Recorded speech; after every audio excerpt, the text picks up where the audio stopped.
This week on Nerds Who Get Laid Sometimes, the nerds discuss a ton of trailers, including the new Bumblebee trailer, X-Men Dark Phoenix, and the Crimes of Grindelwald. They also talk about the new Deadpool movie coming out in December, Gambit as a rom-com, and of course, the Bat-A-Wang. All of this, questions from our listeners, and our weekly NerdOn on this episode of Nerds Who Get Laid Sometimes. Nerds who get laid.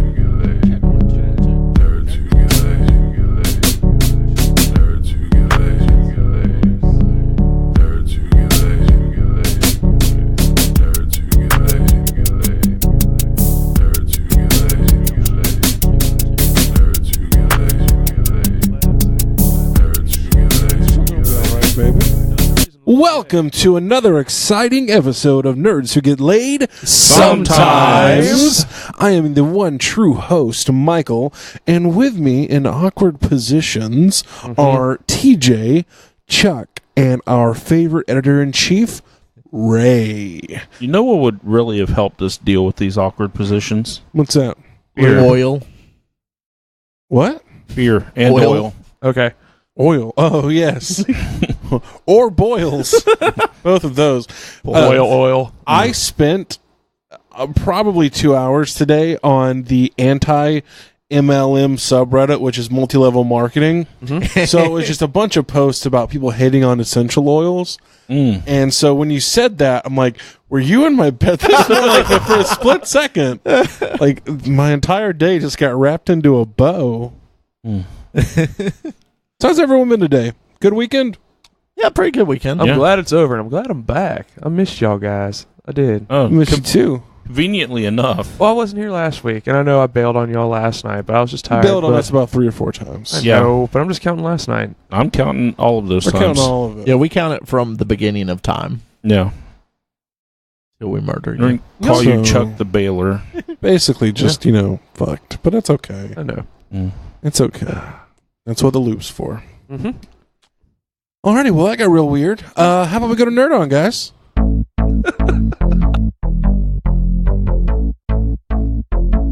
Get your nerd on. Get your nerd on. Get your nerd on. Get your nerd on. Get your nerd on. Get your nerd on.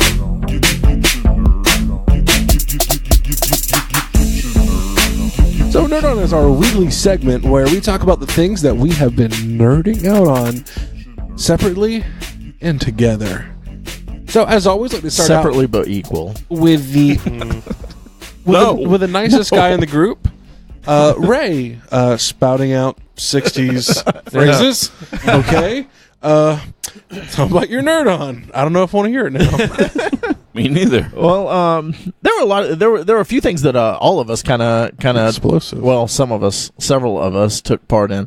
Our local brewery, Halpatter, had an Oktoberfest party down at their place yesterday, and me and TJ went up there earlier that day, and Michael went up there a little bit later. We had some brats, we had some beers. A lot of I heard amazing brats, Ray. The brats were out of control. The lot of brats man were out of control. Yeah, because Ray's like, oh, brats and beer. I'm like, bro, I heard the brats were amazing. Yours like, brats. So No, they were No, good. come on, man. They were They absolutely good. They were kick-ass. The beers were good. They did 2 new ones, the Applebock and their Oktoberfest. The Doppelbock Yeah. and their Oktoberfest, yeah. The Doppelbock, the one I was able to get, was really good. I was not able to get a brat. However, strangely enough, and by just sheer coincidence, we had brats for lunch that day at home. It was just very weird. So it worked out. It worked out great. It was delicious. Yeah, I had they sold some special edition Steins while we were there, and Katie and I both got one. They weren't like decorative Steins; they were like a glass one with some printout on them, but I still want that. they're nice. I like commemorative glasses. They're real heavy. so you gotta worry about them breaking. They were. Good. And clean glasses. With held quite a bit confidence. of beer in them Yeah. too. Yeah, that was pretty cool. So that was a lot of fun. We get to have little things like that here in Lake City now, which is nice. So Well, other people might as well. I know that Halpatter, our brewery, just got a deal with Cone Distributing, and they're getting their kegs out to breweries and places all over the area. So Southeast, that's at least, really cool. Yeah. So look We're out proud for of them. Yeah, if you get a chance, Good job, it's guys. really good beer. Anything Congrats. like Yeah, it anything all. I've had that they've brewed has been. I'm not really a beer person, but like a lot of their stuff I like, and I can at least You'll enjoy try it. Yeah, I'll at least drink a glass of any of their beers. Yeah. So, also the Good Place season 3 aired this week. Me and TJ, I think, are the only two. Did anyone else pick that up? I'm planning on Negative. starting season 2 probably tomorrow. Yeah, you're burning through it, and then be caught up with season 3. So this was season 2, episode 1. It was a lot of a recap, so it felt like of the end of season 3 or season 2. But again, I'm still loving it. I love the twist at the end. Yeah, of that episode. I'm like, damn it. They're really good at these little twists. Wait, there's a twist at the end of episode 1, season 3? Yeah. Yeah, I love it. Yeah, and it's great. It's so good. Mm-hmm. So it's a good one. Krista. Was there anything else that we collectively Spider-Man? We've been doing that a little bit more still.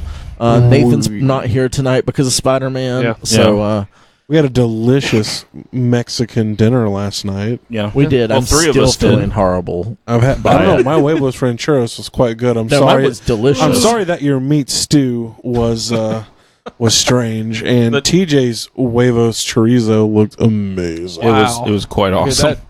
What y'all had I sounds had amazing. pork verde, and I think they call it pork Colorado. It's the red sauce. Yeah, Both the red of them were sauce is the delicious. Colorado Yeah. sauce. Both of them were delicious, but I have felt like shit since then. But funny enough, I have felt like shit, but I have not had the shits. So kind of I don't know if that's a bummer or a positive thing. I'm not sure yet. But yeah, that was a lot of fun too. Just wait.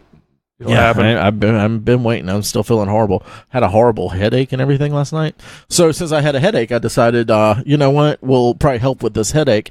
I'm gonna read comic books on my tablet On a lighted Yes, screen. yes, absolutely. In the dark, full You're a brightness. glutton for punishment, Yeah. man. So I took some medicine, poured myself a nice bath, and sat in it with bubble bath and everything. I'm really trying to paint y'all a good picture here. Yeah, you prop my your leg evening. up, but I'm like, the fuck, man? I don't need the visual.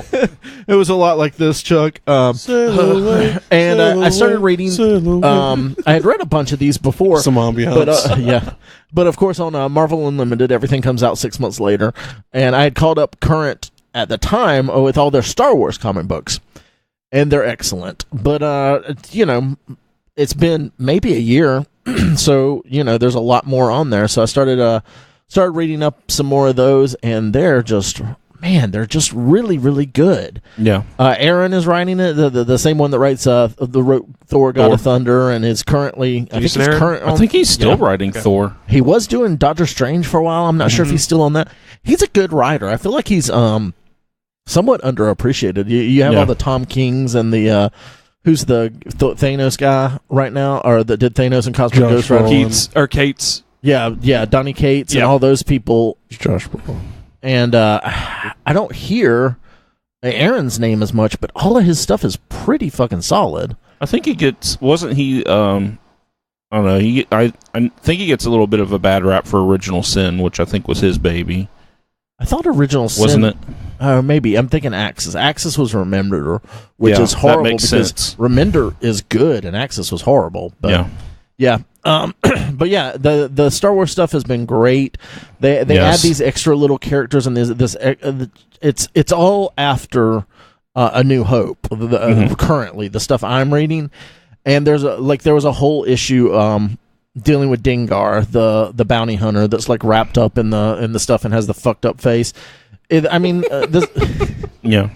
He has like cuts and stuff all over his face. He's like a leper. I know who. Yeah, he looks like a is. leper, Yeah. Chuck. He looks like a mummy that He came looks like a back to leper. life, like a mummy assassin. But yeah, there's Which sounds like a fucking badass movie. Mummy Assassin. Mummy assassin. We should make that movie. I saw that movie. It was Bubba Hotep. Oh god, that's a good one too. Yeah, I've been digging these so much since Marvel relaunched the Star Wars stuff. everything I've read from it so far has been really good. I know they put out a lot of like miniseries and stuff. The Lando one, I don't know if that's good. I don't know if the Princess Leia one's good. I don't know if the Poe one's good. It's but not. Star Wars, Darth Vader, the first series of Darth Vader. The Darth Maul books I did read. Darth Maul books I read were good. Yeah. And Dr. Aphra's book, her standalone book, is amazing, I haven't jumped into that yet. That would probably be one of the other ones that I'd jump into. I have a lot of the Thrawn ones, and I haven't read those yet, and I saw they're starting to come up on Unlimited too. So those might be something I throw on my download list for the plane ride to Iceland. Yeah. Doc Aphra is one of my favorite characters that they've created for these series. Mm-hmm. And her and 000 and BT-1. Oh, she has the evil droids. Oh, yeah. Yes. Okay.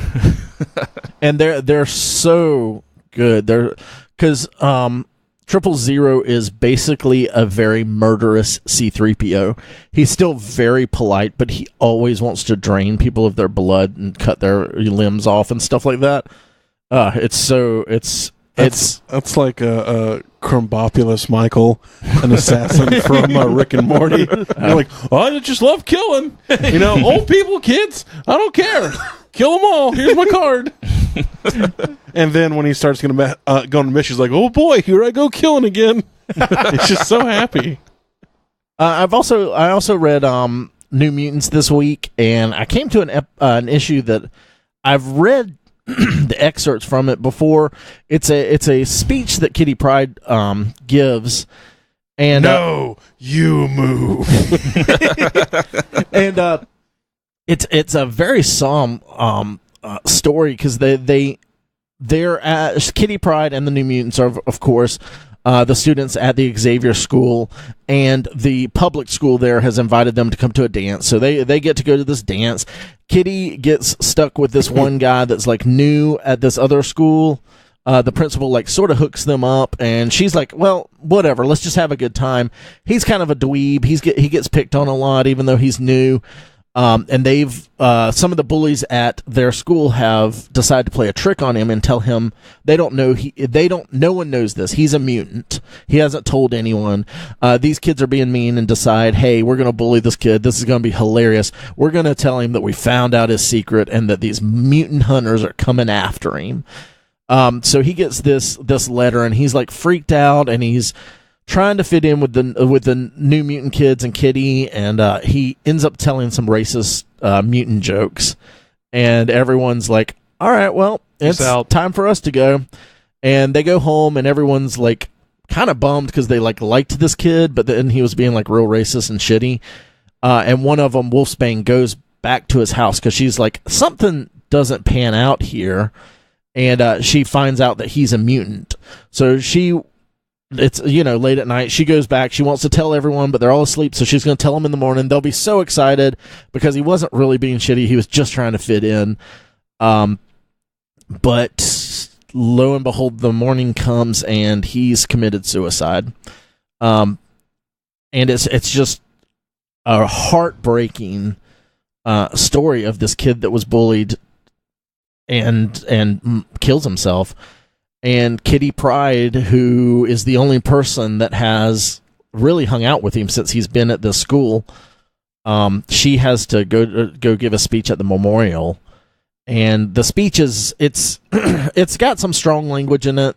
I might see if I can post the screenshots of it, but it's really interesting to me how something from this is probably early 80s. Early mid 80s, and it was so relevant this week with a lot of the stuff that was going on politically and everything. And it's Claremont at his finest. Mm-hmm. Just really using that mutant metaphor to the fullest of its potential, I believe. So I'll try to post that. It was just a very very strong. It really spoke to me, and it still this many years later has that much meaning to it, and that's one of the reasons I really love Claremont, because he can write these really fucking tough books and just make it mean something. So yeah. That and that was kind of a downer, but today, Allison, we were hanging out at the house. Both of us, after our meal last night, didn't feel great, so I said, we need a pick-me-up. Allison's never seen Robin Hood, Prince of Thieves, so I found the extended cut on Amazon. I didn't know that even existed. Yeah, right. And it actually, several of the scenes, because that used to be one of the VHSs that we'd pop in all the time at my house. Absolutely. We watched it constantly. Yeah. So, I even had Robin Hood figures, like action figures. Absolutely, yeah. They had the actual fabric. Like the shitty arrows, too, and the fabric. A lot of those figures were Star Wars figures, weren't they? Star Wars play sets. Yeah. And I think they did new head sculpts, but they repurposed the figures and stuff like that. That explains the size. Yeah. Friar Tuck was like a Gamorrean guard. Oh, that's awesome. So why is he all scaly under his robes? But there were some really interesting, because I've never watched the extended version, but there was some really interesting stuff. Like they added a few things in, because I always felt like the sheriff's, like what he was doing, like this old creepy lady told you to marry this girl. Why? I don't get it. Why they didn't really go into that, but in this they go into it a little bit more. That there's this group of people that are like on the fence about backing him on taking over everything, but he doesn't have any royal claim, so that's why he has to marry Marion, and so like there's a few little things like that, and a few things with the witch that are added in that I thought added a little bit to it. And there was also there's a few scenes between the friar and Morgan Freeman's character, and like. Because there's just one, like, sort of scene where it seems like the friar kind of doesn't like it, then they're buddies. But there's more of that in there, where he's, like, just really shitty to Morgan Freeman's character. So it adds a little bit to that relationship. But in doing this, Allison brought up a really interesting thing. R.I.P. Alan Rickman. He does a fabulous job at being... a dirty scoundrel. He's so good at being the sheriff of Nottingham. And she said, I really think that they missed the boat on this. They should have had Alan Rickman play Captain Hook at some point. And I was like, good God, he would have been excellent as a Captain Hook. So I posed to the guys earlier, what's a role that you wish you could have seen Alan Rickman in like that? Because I agreed with her. I was like, God, him as Captain Hook would have been excellent. Snape 2. That was my joke answer.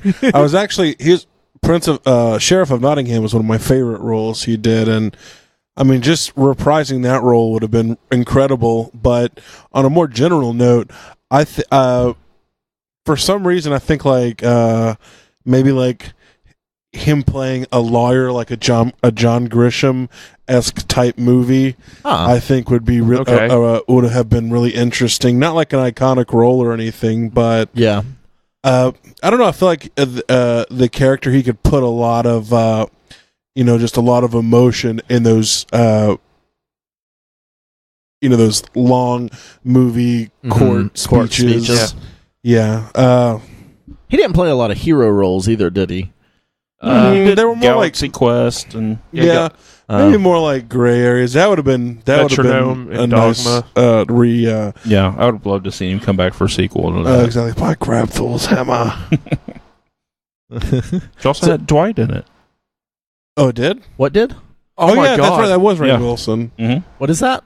Galaxy Quest. Yeah, Rainn Wilson was in that. I haven't seen that in several other people. Sigourney Weaver. Yeah. Tim so Allen. what are Chuck, TJ? Did you have any ideas on this? Go ahead, Chuck. Chuck's shaking his head. I don't know what I could, because everything I've liked him in, he was a villain. So I'm like, would I cast him as a villain or like something different? Look, he could do it all. Yeah, that's true. I've got two. Okay, what are they? And both lay of them on us. Both of them are in Marvel. One of them would be you were like say Boba Fett. One of them would be a recasting of a character they've done, but the other one would be a character we haven't seen. So the recasting would have been. I would have liked to see what he would have done as the Red Skull. in Captain America, because I think he could have pulled that off. Mm-hmm. Definitely. And could have really chewed the scene up. I mean, when you said recasting, I was thinking Norman Osborn or Green Goblin. No. Honestly. But I did go with the Spider-Man villain. I went with Chameleon. Oh, yeah. I think he would have been a fun chameleon, against Tom Holland. Yeah. Oh, yeah. Yeah. Well, and then another conversation we got into was Kevin Costner films. This was his heyday during this era. What are some of your favorite Kevin Costner films? Field of Dreams, man, all day. That's my first answer right there. Field of Dreams, man. That one always rips the heart, dude. I know everyone, I know they say that this was a complete flop, but Waterworld, I love Waterworld. I've never seen that one, actually. I think Waterworld is excellent. It's one of my favorite post-apocalyptic films. My top 3, because it's hard to choose. Yes, would definitely be A Perfect World. Okay. That's the movie where he's on the run from the law and he kidnaps this Jehovah's Witness kid, and they go on the run. It's a very, very kind of like heartfelt movie. I remember seeing it as a kid, but if anybody who hasn't seen it, I recommend. It's got Clint Eastwood in it, Laura Dern. It's a really good movie. It came out in 93. Okay. Postman. I love The Postman. I knew you were going to say that. I absolutely love The Postman as well. Yes, it was just it's one of the best movies I've ever seen. I don't know why people hate it. Immediately when this ended, I went to see what other Kevin Costner films were on Amazon, and that was on there, and I was like, oh shit, we're about to push play, but you had to buy it. I was like, God damn it. I was about to make Allison have a Kevin Costner day. Oh God, that and Dance of the Wolves, man, we would have never made it to the podcast. Nope. God. What was the third movie? It's just totally slipped my mind at this point. So you can move on. I'll try to remember it. All right. Well, that I think pretty much does. Oh, we also watched a show that's an Amazon show. Fred Armisen and Maya Rudolph, Forever. It's essentially just this couple that's been married for a long time, and it is so like them, that weird, awkward, long pauses comedy that they do sometimes. Yep. But it was I don't know if it was 30 minutes. I think it was a 30-minute episode, but it definitely felt like an hour. Yeah. So we're going to watch another couple of them. But it was rough to watch, and not because it was bad, just because it was like that kind of stuff. There was almost like none of the jokes were like really jokes, and there was nothing really bad or awkward happening in the whole thing. It was just like him being like, well, you know what? I think we're both hungry. Well, maybe we should get a hamburger. I don't think I want a hamburger. I'm just going to go to the bar and get a rosé. Okay, well, I'm going to go out and go ski some more. It was like so normal that it was awkward. It's that The Good Cop felt a lot like that. It felt longer than it was. Yeah. That show I talked about last week. Yeah. So that's it for me this week. Ooh. Chuck. Hi. Pretty much what I've been nerding out on this week is I've jumped back on Full Metal Alchemist. About halfway done with the first season now, and how many seasons are there of that? There's too many. 50. Well, there's one season on Netflix, and it's like 52 episodes, and then there's Full Metal Alchemist Brotherhood. But like, I've noticed I'm like almost on, I think like episode 28, and the intro and outro and the song has changed. So I'm guessing it's like after a few episodes is like kind of a weird season. I don't know. I don't understand how anime episodes work sometimes, and I think sometimes that stuff just happens. They just change the stuff like, because of the story. Yeah, the story has changed because it's pretty much the same principle. The two brothers, Ed and Al Elric, they're looking for the Philosopher's Stone to correct the mistake they've made by using alchemy, and it's ruined their bodies. Now it's going into, there's this guy that's killing off the state alchemists, pretty much the government, and oh god, I'll straight to that. Oh yeah. So they're dealing with this guy, and come to find out the state alchemists literally committed genocide on this one race of people because they don't believe in alchemy, and apparently they had made a Philosopher's Stone, and you find out reasons why they're doing it, and it's like just all this conspiracy that's going on in it.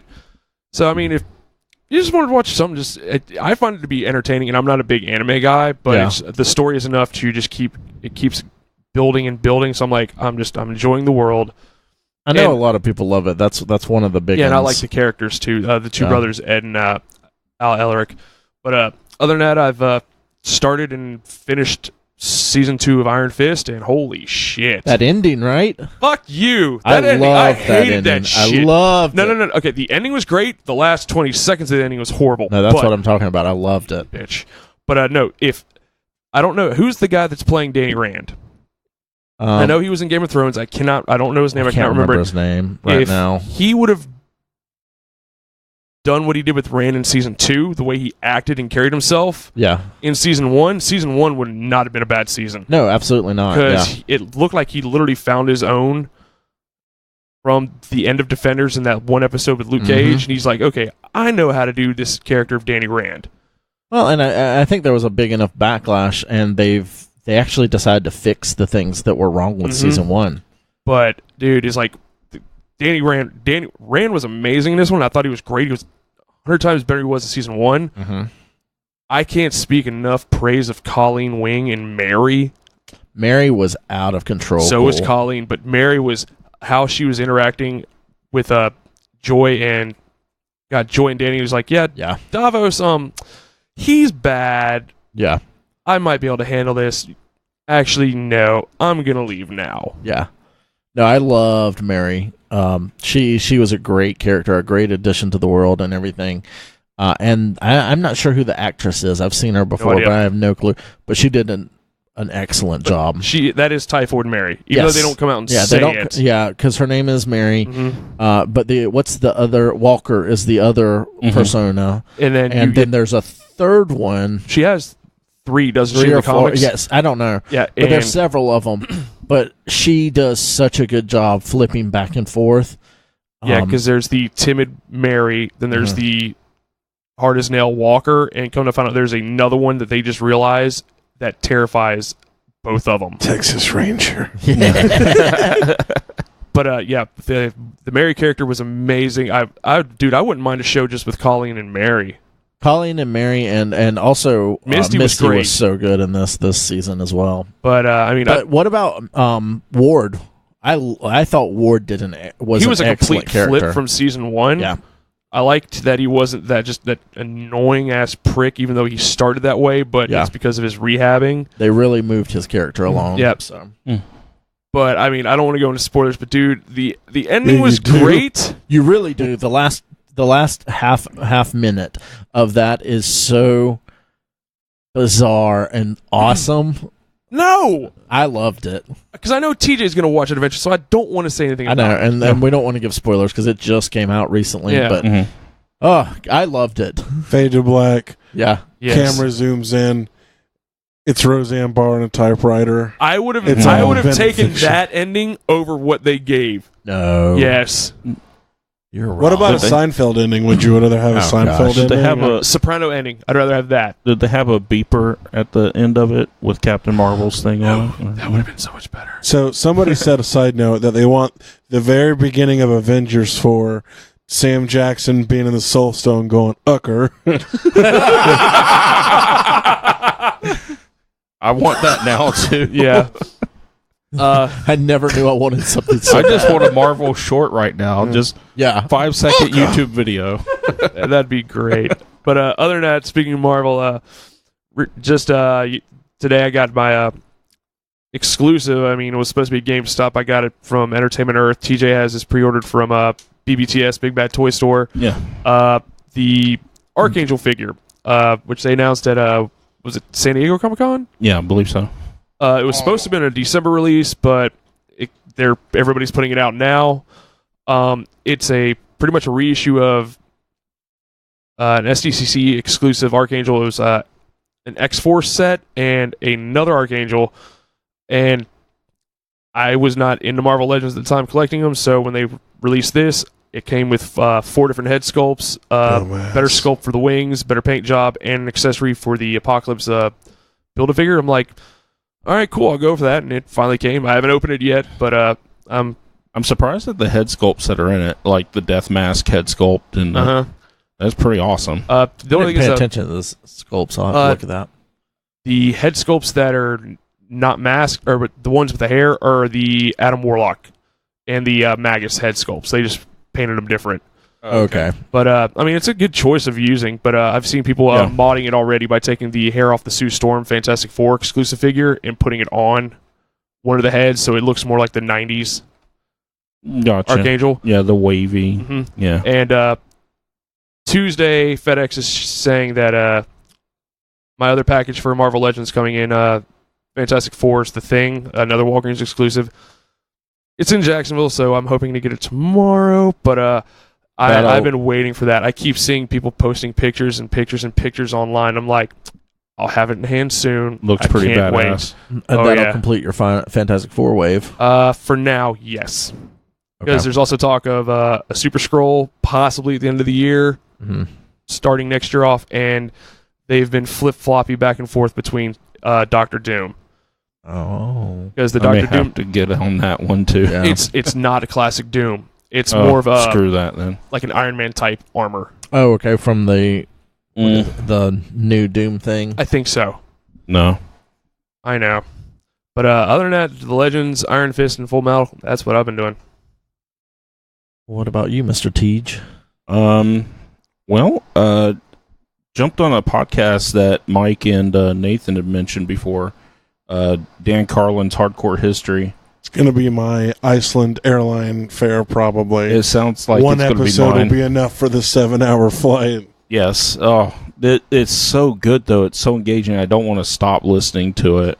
Yeah, I know that a 5-part, 4-hour per episode covering of World War I sounds boring and terrible, but It gives me anxiety thinking about editing that podcast, and y'all know how much editing I do on ours. I think there's it seems like there's a month between episodes almost. Yeah, I'm sure. Yes, but it's like TJ said, it's very engaging, and there's many aspects of World War I and just history in general that you kind of learn that have been kind of glossed over or just forgotten about, but are very real, very sometimes terrible experiences, especially the beginning of the war. The way they put it, it's 19th century armies fighting with 20th century weapons.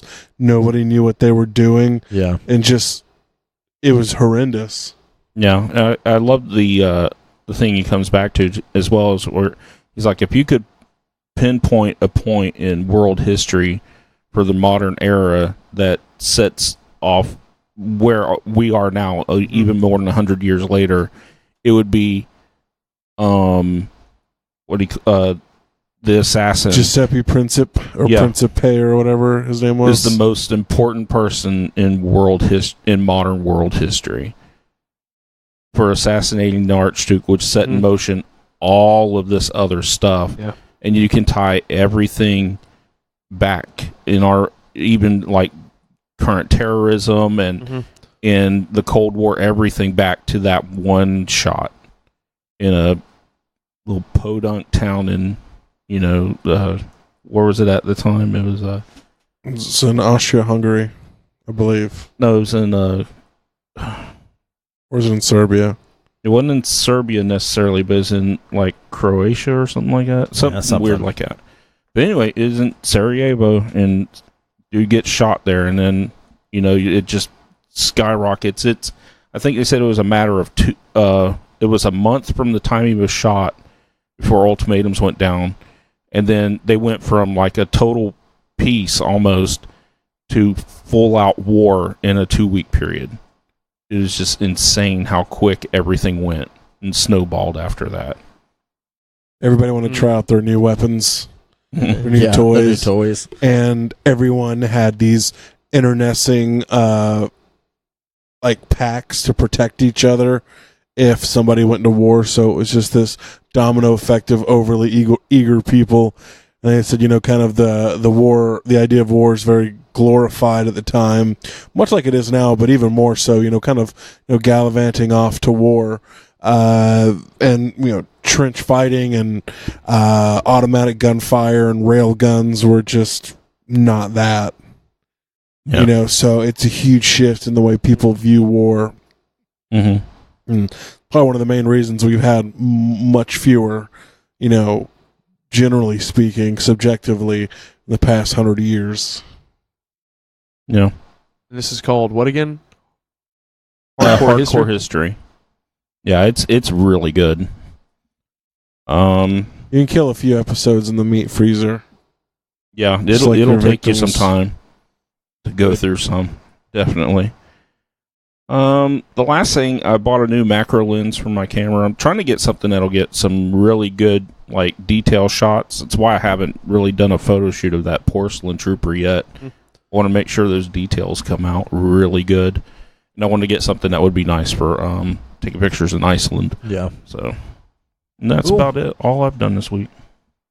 All right, Michael, what you got going on? Been listening to sci-fi, playing Doom, and watching Rick and Morty. I've done some other stuff too. A little late to the game, but I got to see, because Chuck let me borrow it, Pacific Rim Uprising. Oh, nice. Which I thought was a very good movie. People dogged it a lot because of its inferiority to the first movie, but I felt like other than some action scenes, it was of a similar quality. I really enjoyed it. I enjoyed the characters. I enjoyed the designs.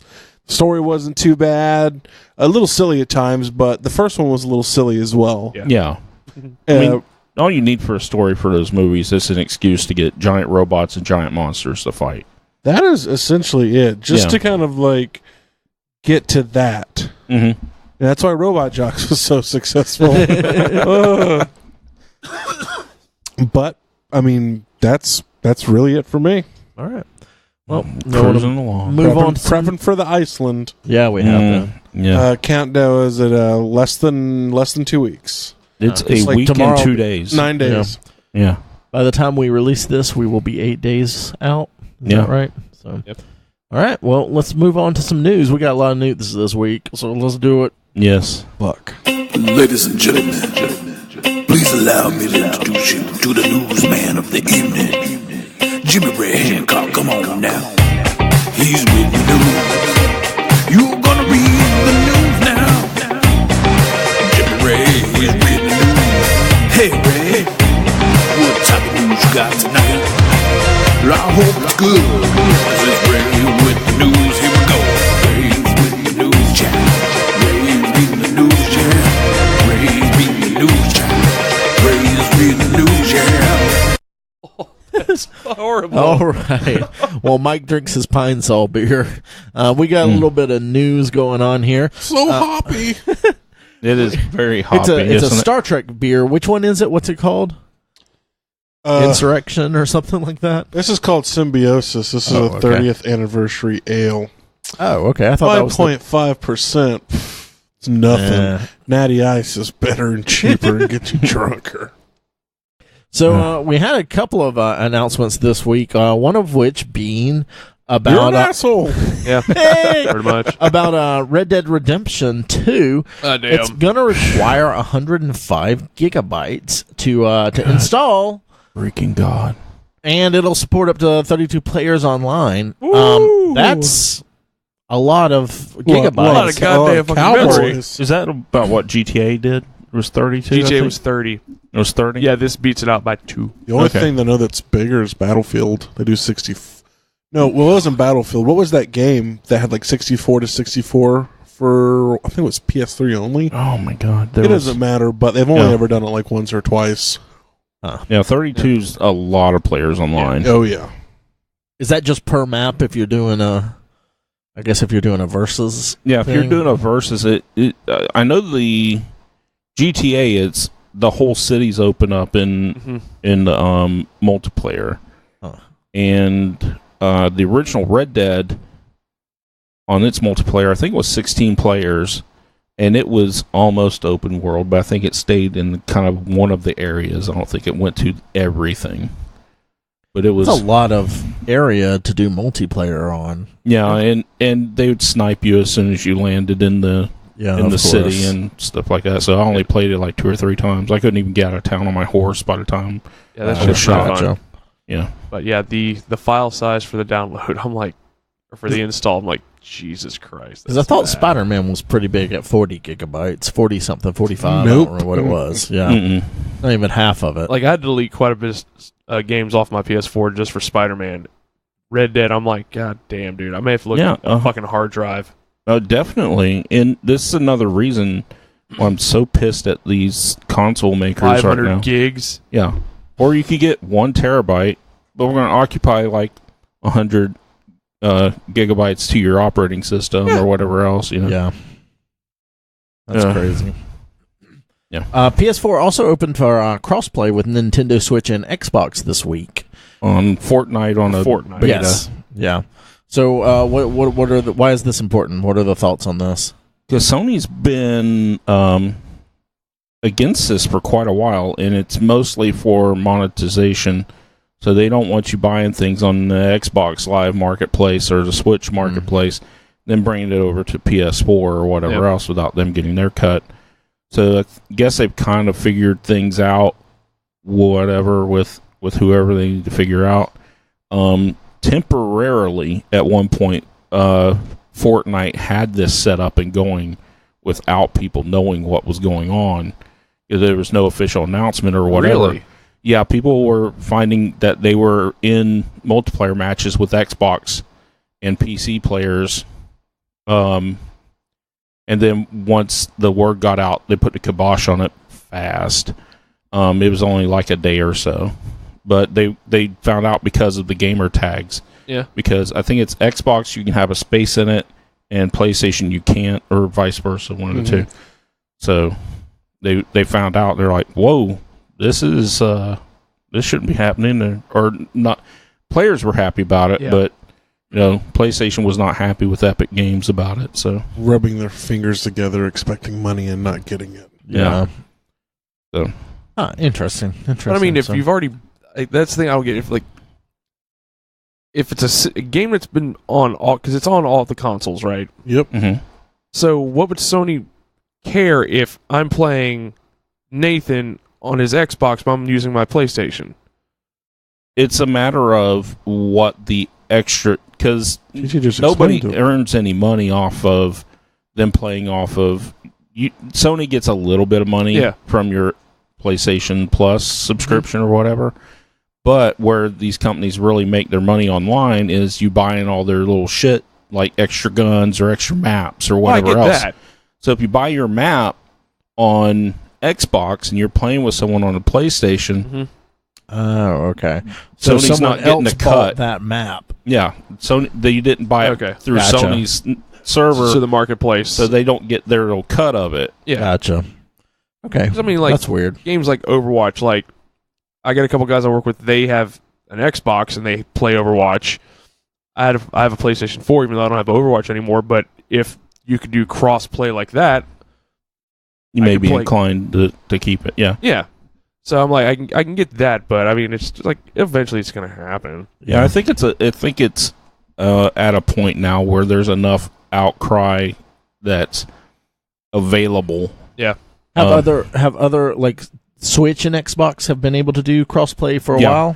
They have since the Switch got like Fortnite and games where you could play with other people. Yeah. So Sony's the only one that's been holding out on this. Yeah. Okay. Cool. Which is normal for them. Yeah. Because there's been things in the past where they've been asked to, like on the PS3 and other systems, or on the PS3 and early in the PS4's life cycle, where they were like, "Hey, why don't you just do this?" Yeah. And I guess now it's at a tipping point. So good. Well, a couple of weeks ago, we got a first appearance of the Bat-Wiener from Batman Damned, and there was a public outcry. Did you not know about this, Chuck? You know about the Bat-Wiener. Oh, I know. I have a little smirk on my face. He has a framed picture of it up on his wall right now. It says matted, whatever. It says Bat-Peener on it. I thought it said whatever. It's right next to my pillow. Hashtag goals. And it's got a embossed somehow. I don't know how you swung that, but hey. It's like a stained glass on it. But apparently, DC said the next reprint of it's going to be censored, and then they said, guess what? We're not going to do a reprint of it. So, Batman Damned #1 looks like if you don't have a copy now, you're going to have to pay you're going to have to pay secondary market prices, or which are just shot up even more because of the no they reprint. said it's not going to reprint. Yeah. So yeah, this is a weird, funny thing that's going on in the comic world. Apparently, Dick Sell. Yeah. Apparently, this is on their Black Label, which was supposed to be for more mature readers and stuff. Yep. And from what I hear, I haven't read it, but this is the funny thing with this being such a big deal is the story is actually really good. And the artwork in it, the stuff that I've seen is really, really good as well. So that penis was drawn in such great relief. It really was. So the shading was real nice on it. Yeah, it looked almost all like shading. Period Renaissance.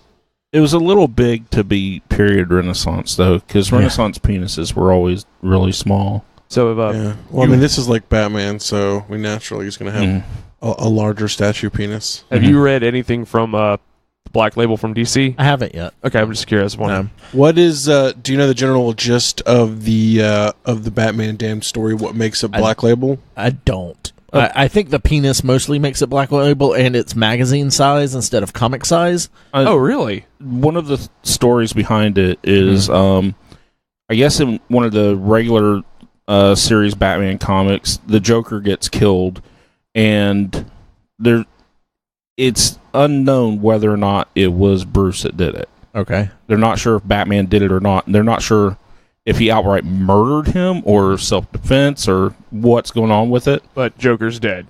Joker's dead. And fingers are being pointed. Yeah, fingers are pointed at Batman. And this book is kind of telling maybe, Bruce could be guilty of this.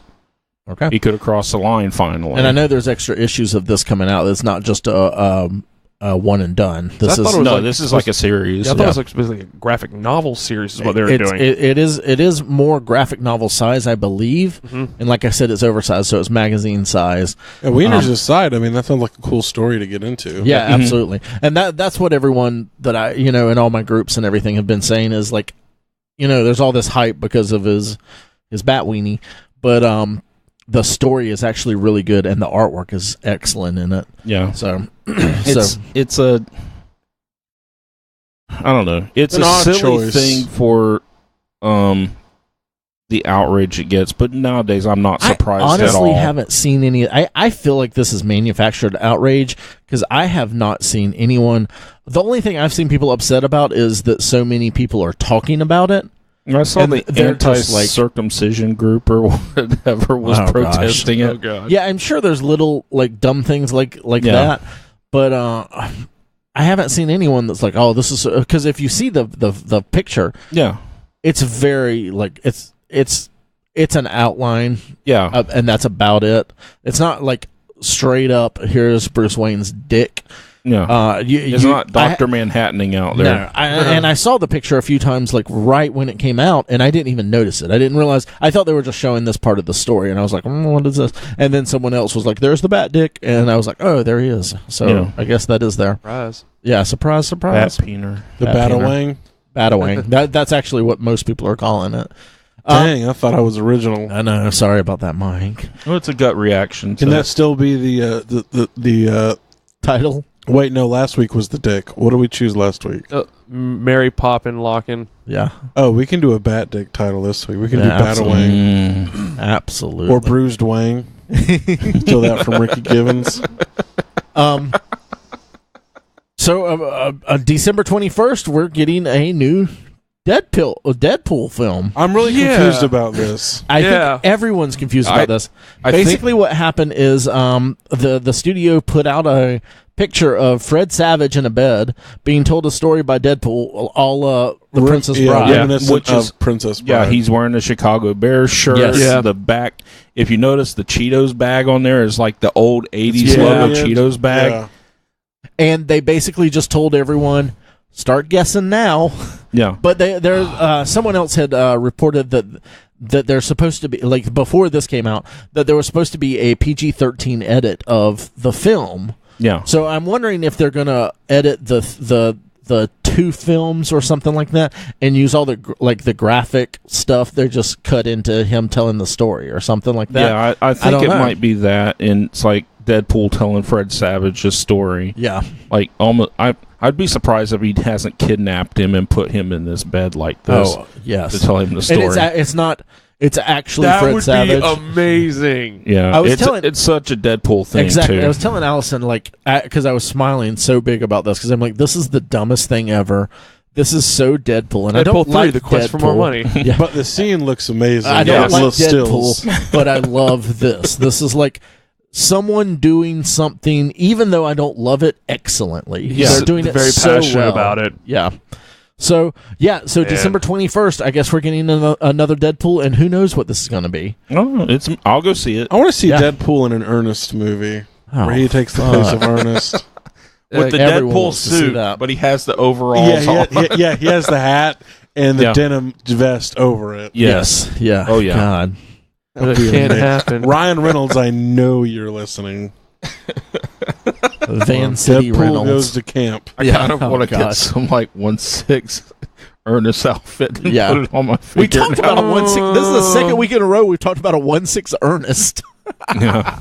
I'd be down Oh for this. gosh! Kathleen Kenedy, who is the leader of Star Wars and Lucasfilm, she has her contract's been extended 3 years, which is interesting because a lot of people were saying with Solo flopping and the massive amount of hate that Last Jedi has gotten and everything. I think that Last Jedi is a lot of squeaky wheel. I think it is. I as think well. it's just squeaky wheels. And a lot of people jumping on a bandwagon. Yeah. But there were a lot of people that were calling for her head, wanting her gone out of there. No. And- Solo was a good movie, and It was. You should feel ashamed of yourselves for not going.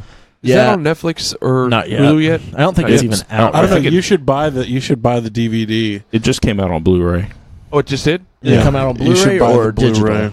No, it came out on Blu-ray Okay. this week. That's Okay. last week. and Betamax. Katie wants to get a copy of it, so No, it was excellent. I might fall asleep to and that. I think she's been doing a good job. I don't understand what everyone's been so. doing a good job staying awake. I don't understand why everyone's so against her. I mean, she's not doing Kevin Feige good, but she's holding together the nobody's Star doing Wars. that good. No one's doing. No one has done that good. Yep.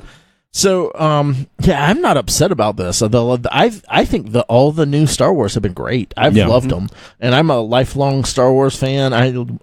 Opening night, I went to see Phantom Menace, and I Yeah. mean, I've told that story a bunch. Yep. I don't love the prequels, but everything else I've loved. So, Yeah. I just hope that the franchise continues to evolve and tries to stay fresh. Yeah, go to new places, please. Isn't that what the other part of the article was about? New characters from they're going to do for in series like TV shows and stuff like that. Also, Jinx. yeah, there's other TV show stuff coming up and everything down the line and all that. but But they're going to focus on new characters. yeah, I hope. Yeah. What they were saying. Yeah.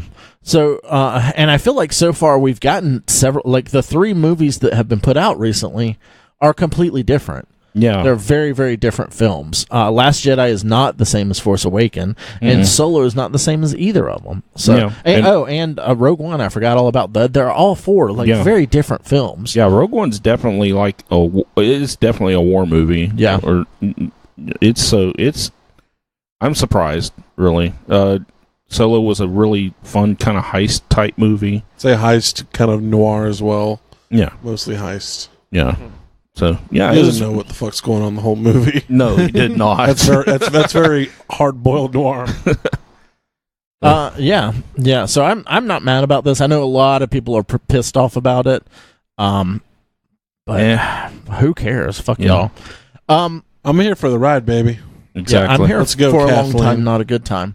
Tom Hanks as Mr. Rogers on the set of You Are My Friend. Did y'all get to see this photo? That's Yeah. all the Looks picture. good. It's quite uncanny. They did a good job. Yeah. I didn't think they could get a nicer guy in a little sweater like that, but yeah, I mean, I You're don't one of know the nicer if you're gonna guy be than- nicer than Stan Lee. Mr. Rogers. I don't know, Tom Hanks is a pretty nice fucking guy, dude. Listen here, spider neighbors. No, I've heard some stories about Stan Lee. Yeah, I'm pretty sure. So, you know, it's an interesting fact I read because I went on kind of a Mr. Rogers kick. Apparently, Forrest Gump was one of his favorite movies, and he watched it multiple times. I can believe that. Also, I think in the 80s, Burger King did a Mr. Rogers, it was a short-lived kind of impersonation to sell burgers, which he was not a fan of. But Eddie Murphy did a Mr. Robinson's Neighborhood, which was basically a Saturday Night Live. Yeah, Saturday Night Live. Oh my God! Apparently, so good. Apparently, Mr. Rogers loved it. Yeah, I thought it was so good because he's like the spirit's still there, and you could tell he cares about the kid. I remember the Christmas They episode. actually talk about this. Can you say bastard? They actually talk about this in the I forget what it was called, the Won't You Be My Neighbor? Or whatever? Yeah, the documentary that came out a couple of months ago. Yeah. They talk about that and some other stuff because they talk about how hard he was by like certain ones, and then that one he like thought was kind of great. So it was hilarious. Yeah, so he looks great, and I'm looking forward to seeing that. The documentary was great. I love Mr. Rogers. I think he was an excellent man. He's the Bob Dylan of children's broadcasting. Yeah. So this is a strange thing. We keep hearing about this.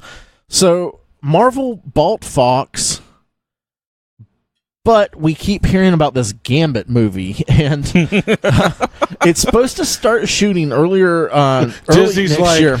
I don't care what we get from you guys, but I want that Gambit movie. Well, apparently it's supposed to be a romantic comedy. Which okay. That honestly, that's kind of perfect for Gambit. I think that's perfect in a world where Gambit and Rogue have been established, because honestly, the Mr. and Miss X and the Gambit and Rogue miniseries that was recently out, excellent, and that's exactly what it was. It was a romantic comedy, and it was just really good.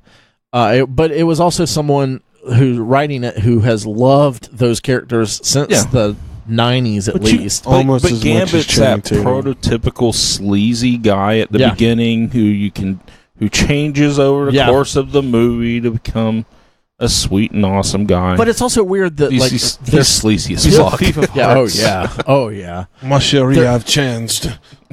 But they're still talking about this film, and it's like, I honestly don't think we're going to see New Mutants. It's been pushed back so many times. I think we'll see it, but it'll be like a direct-to-video type thing. I don't know if they'll even do that. They might just can it. I didn't think this we were Gambit getting... one keeps getting talked about. It's just weird to me. Because wasn't New Mutants pretty much finished? Yeah. Yeah, they're doing some reshoots, but they're also doing reshoots to Phoenix, which we'll get to later. Yeah. But it got pushed way back as well, because I think it's in June now or something. Yeah. Because it was originally supposed to be in February. Sure, I think. needs all the help it can get. Yeah. We'll get to that in a minute there. We got a trailer for a Peter Jackson film called They Shall Not Grow Old. And it was very short. Yeah. But very timely for me and Mike, too. Yeah. Yeah, because of y'all's NerdOn. Yeah, NerdOns. So talk a little bit about this. What exactly do we have going on here, guys? So Peter Jackson's colorized a lot of World War I footage. Yeah.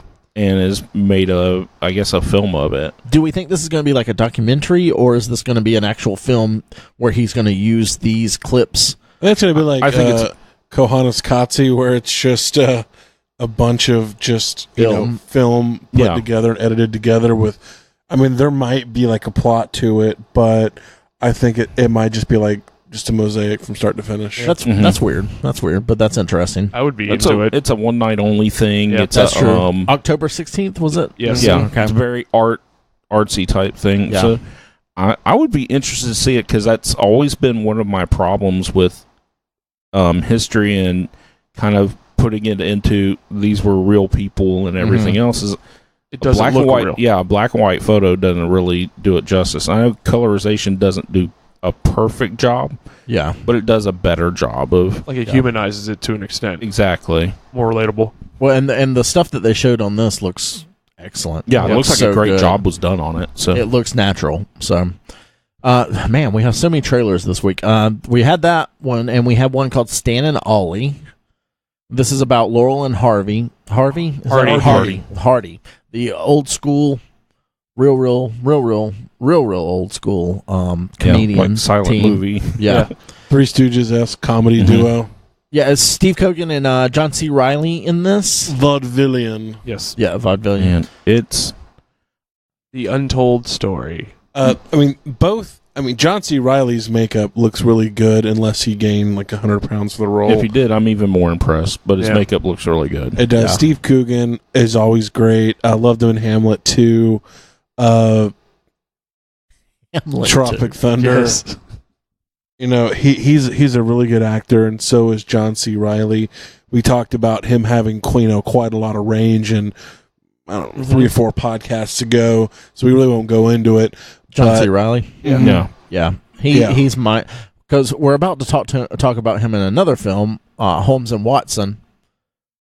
Completely different film, and it's a movie that takes place probably 30 to 40 years Yes. before Laurel and Hardy. yeah, Which is just really, It's just the range the man has. I don't know. Yeah.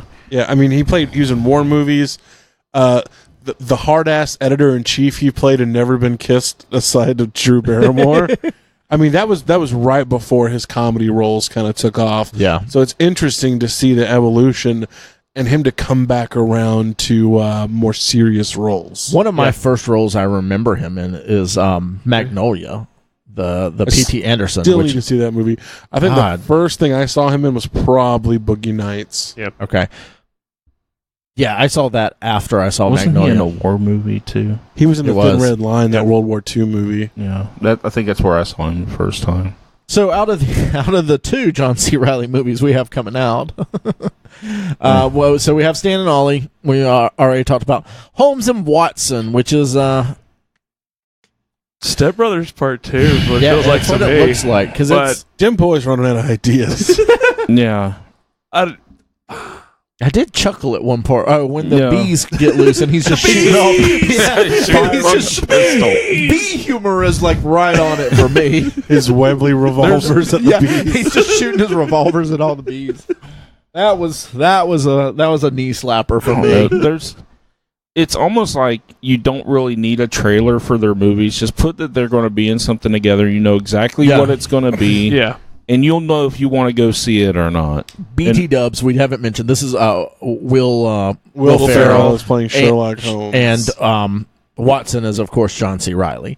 Yeah. So, and this just says, I think this one just said coming soon or something like that.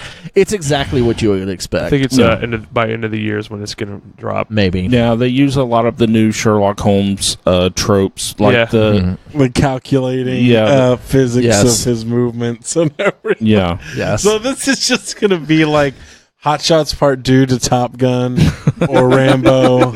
I was thinking like Scary Movie. Scary To Movie. the Scary Exactly. Movie of- So, You're just on the right track. Right there. so air quotes, classy parodies are back, guys. oh, you gosh. thought they'd killed him. I'm but no. excited. It's like I'm 12 years old again. I'm just so. I'm going to have to go see it with Mike because I don't think I'll enjoy Mike's it gonna have otherwise. the best time. Yeah. So I'm supposed to be shaking my head and laughing the whole time. And I Chuck will should be doing be- what he's doing right now, holding his hand over his head, just laughing so hard. It's still Yeah. funny. I Oh, can't it's going to see be it funny. And Braun Strowman's in it, so I'll go see it. Who? Braun Strowman. He's the guy that was in the ring that they were fighting. Oh, and Kind of like the Sherlock Holmes, the Robert Downey Moriarty. Jr. ones. who's the other guy? Moriarty. Ray Moriarty. Fiennes is in it. Ben from Parks and Rec. I can't remember his real name. Oh, Adam Adam Scott. Scott. Yeah, Adam I didn't Scott's see in him, it. but He's in the credits. yeah, but I didn't see him in there, so I'm like, Yeah, and Ralph Fiennes is Moriarty, so I'm like, Yeah, there's some potential. but it's I know. Yeah. You just gotta turn your brain off for You know an hour and a exactly half. what you're getting into. You're getting with a this. 90-minute movie, and So you're right. yeah. let's talk about what I thought was the surprise of this week, or trailer wise. What? Bumblebee. Oh yeah, yeah, We got a Bumblebee trailer, and it looks good. Yeah, you're not Like- you're not lying about being surprised. Yeah, I didn't realize this. You guys brought it up, but the female lead that plays opposite Bumblebee is actually she played in the True Grit reboot with directed by Joel and Ethan Coen. Yeah. I mean, she's got some acting chops. She's really good in that movie, so that makes me even more just anticipate this movie even more. Yeah, you've got some classic G1 designs. I mean, they're not 100%, But dude, you but they know look good. exactly who you're looking at. it's like how. Keep going, TJ. And when they're fighting, you can tell that it's two separate robots fighting and not a jumble of It's not super whatever. dark. It's not super dark. Mm-hmm. It's Not enough explosions, though. Yet.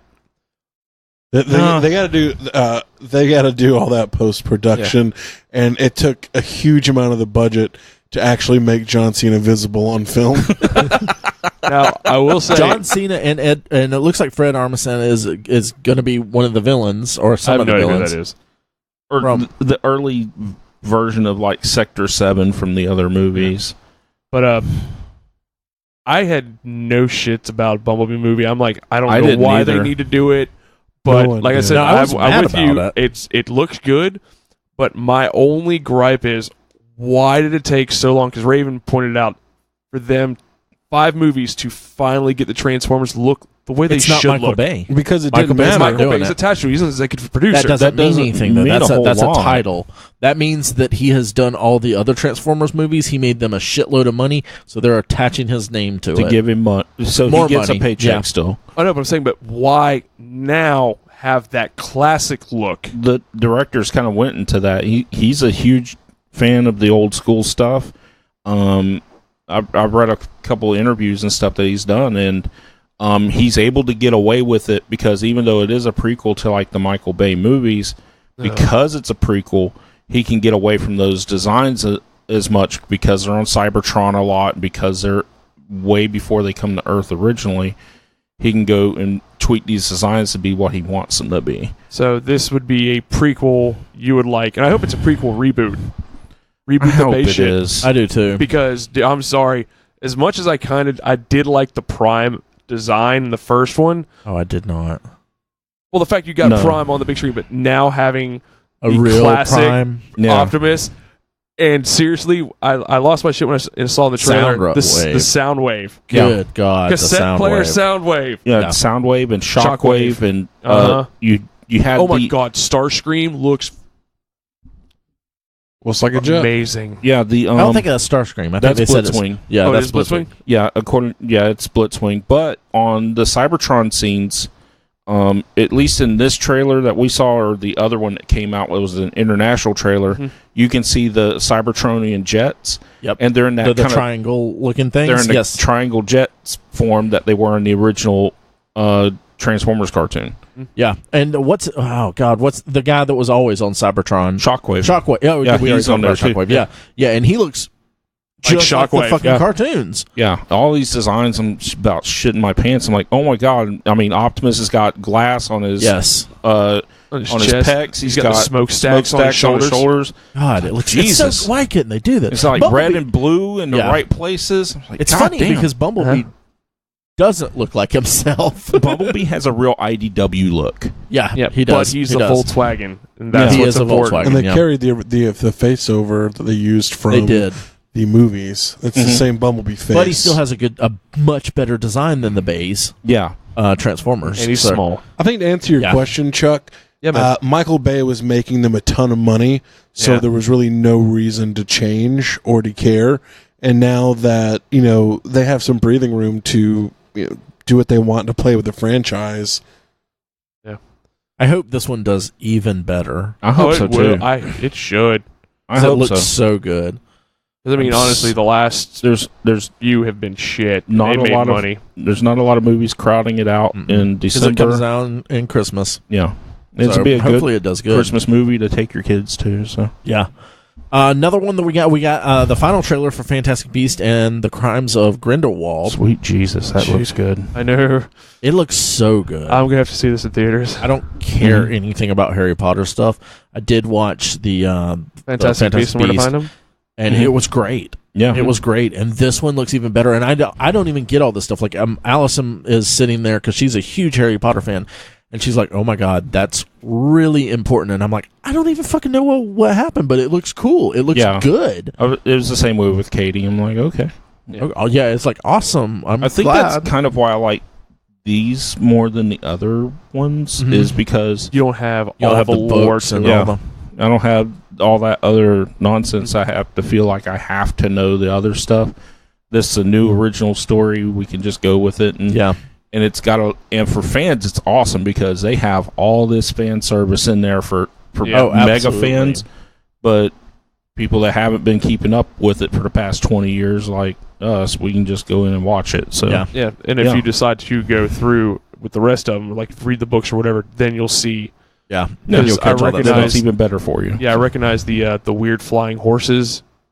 They were in the series, but I'm like, I recognize those. The mirror, that I just want to say one thing too about Johnny Depp. What was his name? He doesn't look like he's depping it up in this one. He does not look like he's depping it up. I have to say that. It's a brand new character. Normally he's just going nuts. Normally by this point in the Johnny Depp movie trailer, though, he's depped it up quite a bit. Yeah. And this looks like a classic kind of return to form for him because, before Pirates, he was a really good actor. Yeah. He's done some really, really good roles, but he kind of just fell into, I guess, if you can just show up and be weird. Complacent. He got to be complacent. And make a big old paycheck. Why not do it? Yeah. But this is actually getting chops back. Him and Jude Law, Jude Law's looking really good in this. Jude Law's got a couple of months coming up with this and Captain Marvel. Yeah. Mm-hmm. A lot of lesser characters, but still, he's doing something out there. So, this looks so good. Lesser characters? Good. Well, he's not like a headlining character in this. This movie is not about him. Captain Marvel is not even though he is Captain Marvel at the beginning, it's not about him. So Jude Law as Albus Dumbledore is not a big character? No, he's not the head. It's not an Albus Dumbledore movie. It's a new There's never been an Albus Dumbledore movie. There never will be.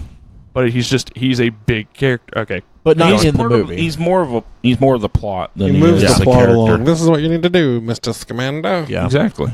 And we also got a trailer for X-Men Dark Phoenix. X3 again. Bringing us back. Yeah, I honestly didn't even watch. Y'all know I'm a huge X-Men fan. I watched the trailer with the sound off and haven't even tried to watch it until we watched it before the podcast. I just can't care about this. It doesn't look good. No, I have nothing good to say about it. It's the same stuff. It's so much like X-Men 3. Yeah. It's like, goddamn. Jean's responsible for her parents' death. Do something. Xavier represses her memories. Yeah. And all sorts of shit goes wrong. Do something fucking different. Well, they go to space in this one. Maybe? No, they do. They do. Well, maybe. They show them in... No, that's how they started off. Is it? Yeah, I read an article about it. Yeah, jettison them into space. Yeah. They go I'm so over J-Law and her mystique. At least she's blue in this one. Sometimes. Yeah. I don't understand why this is so sort of accidentally meta of them that the original X-Men movies came out and they were all in the black leather, and so Marvel did new X-Men with Morrison and is it Quigley? Is that the artist name? Quietly, who I don't really enjoy. No. And the redesign of that was to be more leathery and like the movies. That's what their costumes look like. And now in the movies, they're wearing the Quietly outfits. Yeah. Instead of being black, it's blue. I wanted to say, when they showed what their costumes look like in the trailer, that pissed me off the most, because at the end of Apocalypse, you saw they had the traces of the character's costume, was Cyclops with the blue with the yellow. It was thin lines, but it was like the bandolier he was wearing. Yeah. Same with Nightcrawler, and now they went to these stupid, shitty original X-Men costumes. These aren't the original. These are from the new X-Men. No, I'm because saying they have the high X's that just take the on the chest, and it was never a good like design. No, I'm saying the universal look where it's like from the original X-Men movies. Yeah. And then First Class, it's like they all have these same one-size-fits-all fucking uniform. And I'm like, you started to go towards individuality with the characters, and now you're back to, we're just going to make everyone the same. Yeah. No, And Beast still does his fucking hulking out thing, which annoys the hell out of me still. I hate that too. I there's so much to hate about this film. Yeah, I haven't seen Apocalypse yet, but this is making me want to watch it less. I mean, Apocalypse is probably going to be like Citizen Kane compared to this. I wouldn't say that, but Apocalypse is so forgettable. But as good as Days of Future Past was, and you're thinking, man, they're on the right track now. Yeah, because you had Days of Future Past and First Class and things like that are like, okay, this is different from everything. You're not really taking into account the comics and all. But it's better. Yeah. Maybe we're on the right track. Oh, fuck. Apocalypse? That's cool. And then, man. Yeah. Then. Look how cool Psylocke looks. She looks perfect. And then just. Yeah. So, I just. I can't wait for Disney to have this. Yeah, I would much rather. They kind of focus. I know why they're not focusing as much on New Mutants, because it's not you can't sell it with the X-Men name, really. Yeah. That's the big reason it's kind of pushed off. Even though it's the one, I would still much rather see, just based on what we have seen of it. Yeah, I would love to see New Mutants over this. Yeah. Because it looks different. It looks at least interesting. This looks like a rehash, like you said, of 3. It is. The actors are, like, some of them can be decent actors.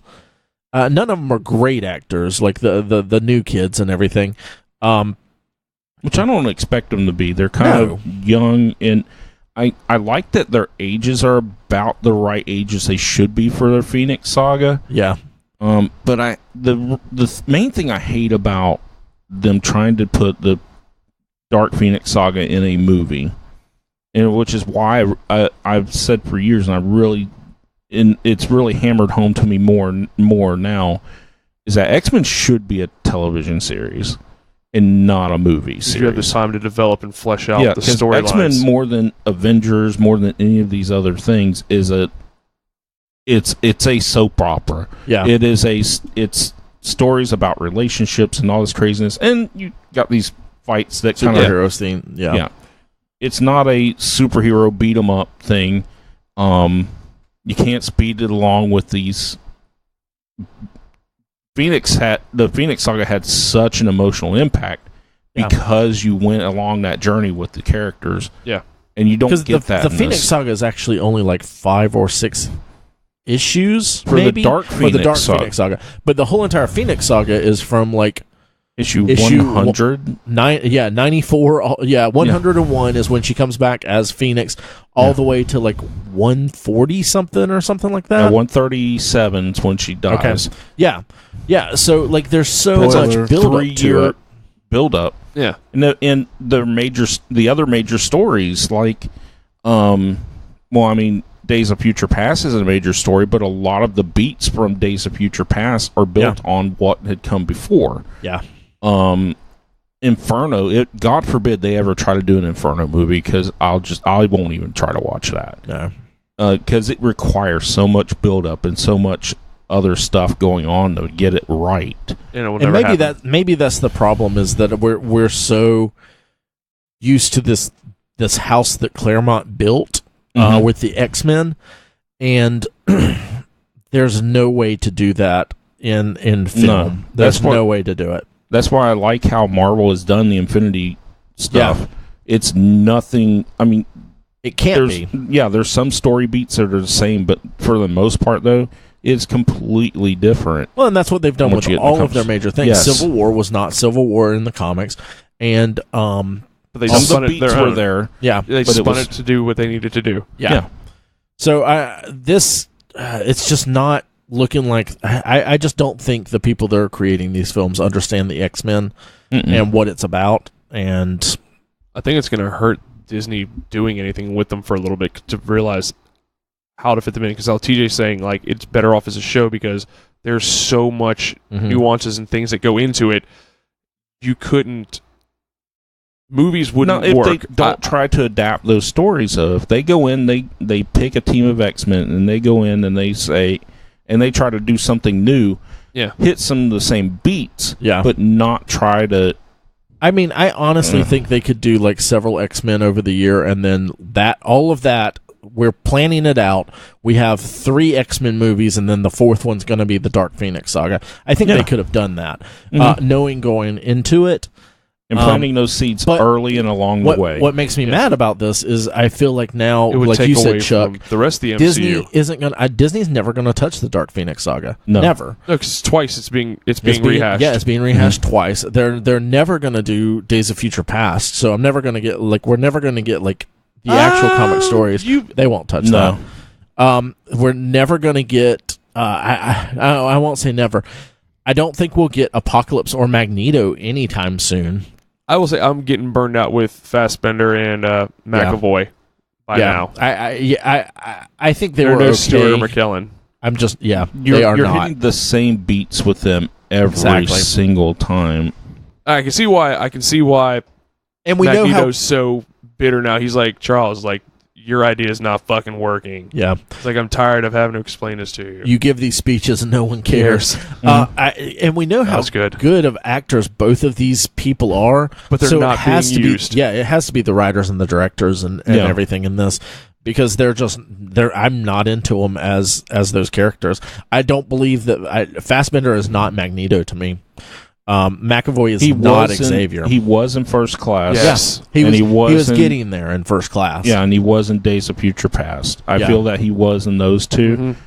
Otherwise, though, no, I don't buy them as those characters in this. So, okay, we've been on. We beat that one up. We beat that horse. So. All right, so that's it for this week. We had a lot of news, a lot of trailers. So, any questions? No mailbag? There are. We do have mailbag. Y'all want to do a mailbag? Yeah, sure. let's pull out our mailbag.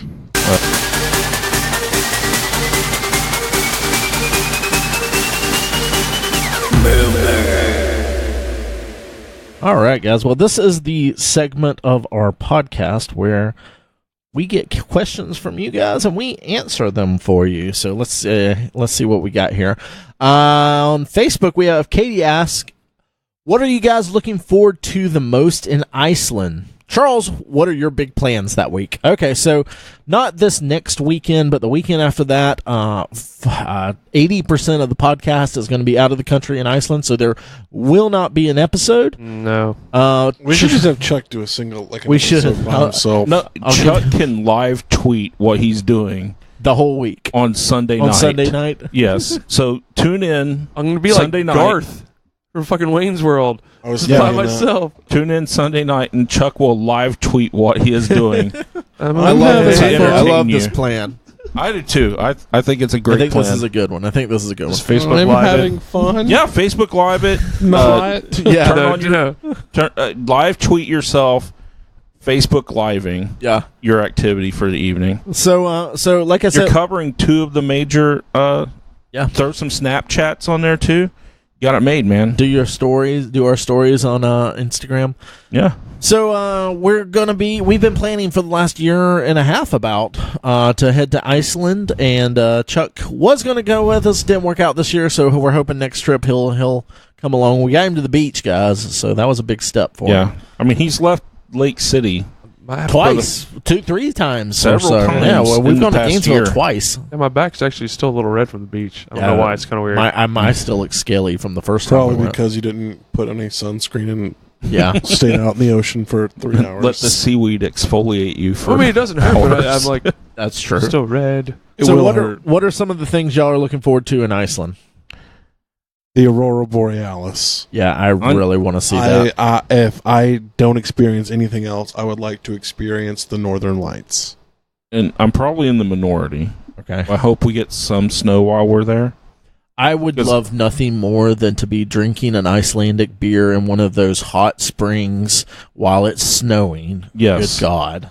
But it's also a selfish thing because I want to take some pictures because I'm taking some figures to do some outdoor shoots for a change. So Some Kylo Ren. Katie's pulling no, actually, Hoth, Luke, and Ooh, that's right. Hoth, Luke, Leia, and Han. Okay. And Katie's pulling a Brian Marshall here and asking 2 questions. So, with a Parks and Rec party on the horizon, what character are you planning on going as? Who would your dream character be? So, my wife is planning a Parks and Rec birthday party. We just recently won the Parks and Rec trivia challenge at Halpatter. So we're two for two. We're the office champions and the Parks and Rec champions. So and the Disney champions. Come at us. Yeah, come at us. So we're doing a party. It's a costume party. Does anyone have any ideas on who that will be? It's a surprise. Yes, it's a surprise. I know. Yeah, mine. I figure most people don't want to. Are you gonna? I'm fine with saying what mine is. Who are you gonna be? I believe it's Brent from Animal Control. Yes, Animal Control. And I will be coming with a stuffed raccoon and and if I can find one, a stuffed possum. Okay. I'm sure you can That find cat a stuffed over possum. there. Yeah. So, Mike, yes. Mike, you gonna let us in? I'm up in the air right now. Yeah. It's gonna be between Burt Macklin Oh, that's a good one. and Jerry. Jerry, Gary, Larry. I can't decide. Gary? Is it mayor version or is it? I'm just gonna be just regular office version. Okay. Oh, jeez. I love Intern. mayor version though. Yeah. Like the best mayor they've ever had. It's their golden age. We've of course been watching through it again, and there was the one where Anne is they're going to tell everyone that Anne and Chris are pregnant. And he starts talking about her milk coming in. I love Chris. It's God, rough. Rob Lowe is so good. Yeah, they're both just very distraught by him. Yes. But yeah, so those are. What about you, Ray? I haven't decided yet. I'm thinking maybe Dennis Feinstein, but I'm not sure yet. Chuck, you should do Councilman Jam. Or not Dex Hart. Who's the other one that she always walks in on when she's saying inappropriate things? I'm not sure. Probably. You should be Leslie. I'll be disappointed I wanna be if Leslie. Nathan isn't Jam, actually. That's He's got the true. hair. Nathan is Jam. Yeah, Nathan is Jam naturally, so I'm going to be Bachman. really disappointed if he doesn't come as Jam. You've been balked. All right. That's somehow more infuriating than even Jam. Our good buddy Greg Steele says, "Gentlemen, in the loosest sense of the term, thank you, appreciate it. Yeah. He's in a local Albany, Georgia '90s rock band called 95. Oh, that's good. No shameless plug here. They would love to have us all at a show sometime if we get back to Albany. Yeah. Free tickets. Yeah, we get free tickets. What are your favorite travel. 90s rock tunes we should be playing? So It's easy. It wasn't one song. It was favorite. what we're gonna do one song, Greg, each. Wow. What's a Fuck favorite rock song from the 90s that 95 Greg's rock band should be playing? I'm gonna go ahead and start it off because y'all are still thinking. No, I have. Go for it. Then. I'm just waiting on what you're going to say. One Headlight by Wallflowers. That's Okay. my quintessential 90s rock jam. Chuck, you have one, TJ? Go for it. You have one. No, go. I'm holding. Chuck's Do you gonna say have one, Mike? Thunderstruck. No, I'm not. Not Thunderstruck. What's the lightning or live one? No, I'm Lightning not. crashes. Yeah, that's what Chuck's gonna say. No. It's Pizza Hut. No, it's not. Then it's gonna be the Thunderstruck by No. Garth Brooks. No, It's that's something to do with that's thunder. Rolls. No, Yeah. that's not the song. No, I've actually been listening to a lot of grunge this week. Garth Brooks. What now? I'm just thinking of Garth Brooks singing Thunderstruck. Yeah. I'm thinking about AC/DC singing Thunder Rolls.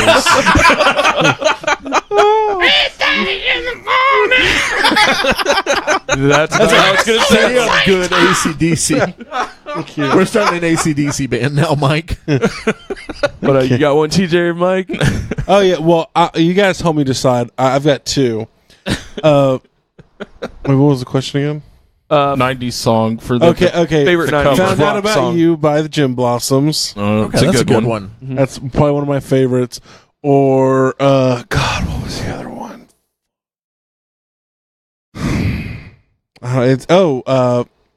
Let Me Light Your Candle by the Black Crows.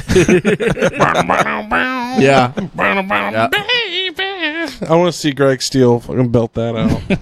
I wonder. He didn't mention. I wonder what Greg plays in this band. I don't know what Greg type Steele- they Greg's play. a manager. Greg. I was gonna say Greg plays- still sounds like a drummer name. He's like one of those. I think he's a keyboardist. He's a one-man band. Oh, He's Greg yeah. Steele. 95 is Greg Steele. 95 is how many instruments he plays at once. He's like Dick Van Dyke from Mary Poppins. Pretty much anything off of Core, I would say.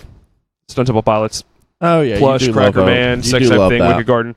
But Wood, Them Bones, Rooster, Man in the Box Notorious from Thugs. Alice in Chains. I want to see Notorious Thugs, the Bone Thugs and Harmony and Notorious B.I.G. That's what I'm talking about. 7 a.m. woke up in the morning with getting caffeine and green and nicotine. I'm gonna go a little different. I'm gonna go with because it wouldn't be early 90s without some Aerosmith. Ooh. Which one? I can do without Aerosmith. Huh? I can do without Aerosmith. Janie No, got a no, That's gun. not I mean, your it's- opinion, though. He's It's answering that it for didn't him. say it was. It's 90s, man. I mean, It's 90s. Wait, Janie, I do you honestly- look like a lady? Janie's got a gun. I'm thinking like Love it in Little elevator. Crazy. Crazy. Crazy is classic 90s. It's classic Crazy. 90s Aerosmith. Which is funny because I figured you would have said something off a Cracked Rear View. Hootie and the I was Blowfish album. thinking about I it, thought but you it's were going like- to say something. I'm Hey, like, But he's going Wallflowers. He's going some Gem Yeah. Blossoms. I'm going to go a little different with it. that's cool, man. And I would like to see him try to hit those Steve Tyler notes. That'd be interesting. Wicked Game by Chris Sussex. Greg's That's like, a we good already one. played that. Anything? Why wouldn't we? Good Michael Bolton song. What? Those don't exist. No. Something I from thought you Michael meant Bolton. all of them. Something from Michael I Bolton. told those in the factors I 90s. like Michael Bolton. Oh, God. You know what song I'm singing? I just can't think of the name of it. What? That one you're just doing? Yeah, Yeah, do that one, Greg. but I can't think of the name of it. Bust out some Michael Bolton. All right. Don't have an aneurysm, Throw them chops out. We have one more question on the Instagram from Amish Baby Maker. Oh, I'm sorry, Favorite. Amish Baby Machine. What are your thoughts on You not should change enough? your name. Yeah. What are your thoughts on not enough of the O'Doul's family, Buzz, Biff, Stan Gables, etc., anymore to help naturally control the nerd population? So, So I guess he's talking Bullies. about like their natural predators. Yeah. or bullies. Yeah, because the nerd population, I guess, has sort of like exploded lately with all the superhero movies and all that kind of stuff is coming to the mainstream. It's just more of an acceptance of it. Well, It's more of an acceptance of it, but also like I think bullying is not as funny anymore. No. Oh, no. So nerd culture is more normalized now. Mhm. You don't see the stereotypical like Louis Skolnick anymore. You see, kind of an underdog type character like Yeah. Superbad. I think is a good. yeah, McLovin. Vogel is a huge nerd in the movie, but the other guys who are also nerds, are more like kind of an everyman, and then the Mhm. bullies just pick on them. yeah. Well, and you also have stuff like the kids on Netflix. Stranger Wow, Things. why can't I think of that? Stranger Things, like those kids being like super nerds and stuff like that. I don't know where I was going Well, you with know, that. somebody would have been around to kick their ass. Yeah. No, little bit absolutely, in and the they do 80s. get made fun of a lot in that show. Like there are certain kids that want to, but they just can't. But I think it's just that nowadays, it's just the acceptance of it because like you can be a nerd on just about anything. Like Well, I think- Mike likes Mike with his guns. You can nerd out and be nerdy about that. It's not specific to. But people aren't going to make fun of a No, I'm a just gun saying, like- nerd. no, like like- they are a comic book like nerd. football, like sports, baseball. You can be a nerd on specific things. I Now, don't like really with think your that's vinyl. true. I don't Yeah. know. There were a lot of nerds last night at the Mexican restaurant. We were in the middle of a conversation, and all I hear is "woo!" Like, Oh, you know, 'cause all the sport, yeah, all you the know, sports games going on. Yeah, you know, if I saw, you know, Picard and Riker take, you know, a bird of prey out of the sky, I'm not going to yell in the middle of, you know, the bar. Yeah, exactly. But I think it's like we were saying, though. Bullies have kind of went out of favor. Yeah. Especially nowadays. So I don't think you're going to see them represented in fiction as Except much. for 13 Reasons Why. And, Lots of bullies there. Yeah. Well, and like in that era when there were like nerds and like nerdy people, and then the bullies that beat up on them. Always, every time, the bullies are bested eventually.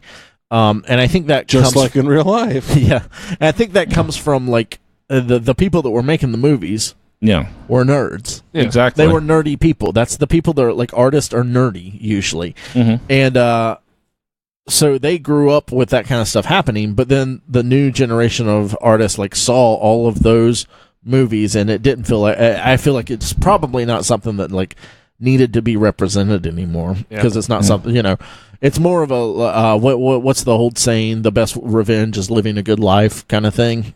So revenge is a dish best served cold. That's the other one. I thought it was skinning your opponent's leg and rubbing it with salt, but mine was that's just my personal one. Destroy your enemies' dreams and drink their tears and was blood. Actually, mine's crush your enemies.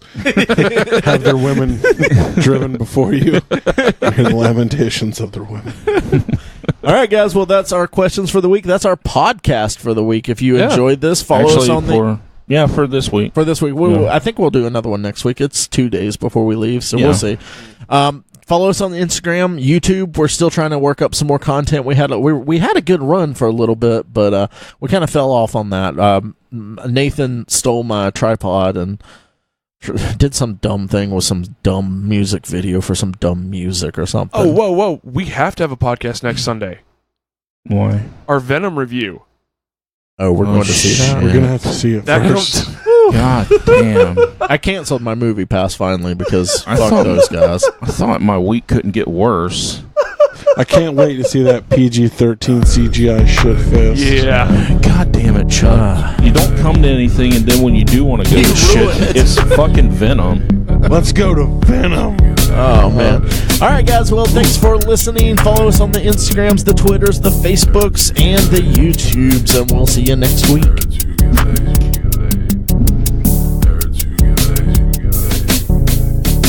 Nerds Who Get Laid Sometimes is recorded at the illustrious Big Brown Record Town Studios in beautiful downtown Lake City. Episodes are published each Monday on iTunes, Stitcher, Podbean, and Google Play. You can like us on Facebook at facebook.com/Nerds Who Get Laid. We're at Nerds Who Get Laid on Twitter and Instagram. We're part of the Geeks World Wide podcast network. You can find reviews and articles we write at thegww.com. We're also part of the Modest Pod podcast network. We're on FloridaGeekscene.com and also WeBeGeeksPC.com. Please subscribe, rate, and review us on iTunes, Stitcher Radio, and Podbean. You can also check out the show notes for links about things we talked about in this episode. Thanks so much.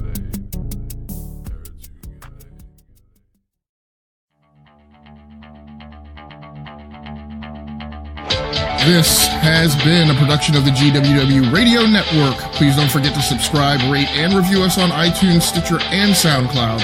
Also, check out Geeks Worldwide at thegww.com for all the latest news, reviews, and opinions on video games, comics, movies, TV, cosplay, and more. Geeks Assemble!